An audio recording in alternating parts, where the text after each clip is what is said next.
સરદાર પટેલની સંકલ્પ ભૂમિ એટલે સોમનાથ, જ્યાં જિલ્લાના તમામ વિભાગીય ગવર્મેન્ટ કર્મચારીઓની ચિંતન શિબિરનો આજે પ્રારંભ સ્વામી સચ્ચિદાનંદ દ્વારા કરવામાં આવ્યો હતો। ગીર સોમનાથ જિલ્લો અલગ બનતા જિલ્લાની આ પ્રથમ શિબિર સોમનાથ ધામમાં યોજાઈ હતી। જિલ્લાના તમામ ગવર્મેન્ટ વિભાગો ઉપસ્થિત રહે અને મુશ્કેલીરૂપ પ્રશ્નોનું નિરાકરણ જિલ્લા કક્ષાએથી નીકળે તે આ શિબિરનો મુખ્ય હેતુ હતો। તેમજ રાજ્ય કક્ષાના પ્રશ્નો પણ હલ થાય તેવા શુભ હેતુથી શિબિરનું આયોજન કરવામાં આવ્યું હતું।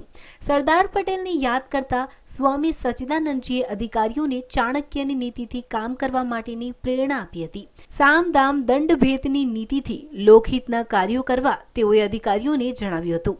આ ઉપરાંત સ્વામી સચ્ચિદાનંદજીએ અધિકારીઓને અન્ય માર્ગદર્શનો આપ્યા હતા। આજનું ચિંતન શિબિર અધિકારીઓમાં રાષ્ટ્રપ્રેમ જાગે, લોક જાગૃતિ જાગે અને લોકોના પ્રશ્નોને એ પ્રેમપૂર્વક સરળતાથી હિંમતપૂર્વક ઉકેલે એ હેતુ માટેનો આ ચિંતન શિબિરનો હેતુ છે। સંદેશો એટલો જ છે કે જે જવાબદારી ઉપર બેઠો છે એ પોતે પોતાની જવાબદારી પૂરેપૂરી હિંમતથી અને બાહોશીથી અને પ્રામાણિકતાથી પૂરી કરે એ જ। સોમનાથ ખાતે યોજાયેલી આ શિબિરને સફળ બનાવવા જિલ્લા કલેક્ટર સીપી પટેલ તેમજ તેમની ટીમે અથાગ પ્રયત્નો કર્યા હતા।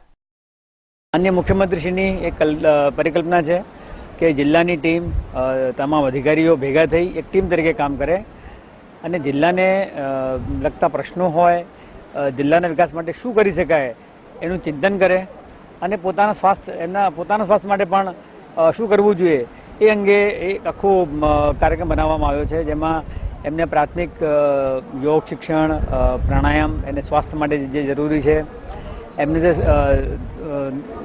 કામ દરમિયાન જે સ્ટ્રેસનો અનુભવ કરતા હોય છે તો સ્ટ્રેસ કઈ રીતે મેનેજ કરવું એ પણ આપણે રાખ્યું છે। આ ઉપરાંત શિબિરને સફળ બનાવવા માટે અધિકારીઓ પણ ઉપસ્થિત રહ્યા હતા। સ્વામી સચ્ચિદાનંદજી આ શિબિરનું મહત્વનું કેન્દ્ર બની રહ્યા હતા।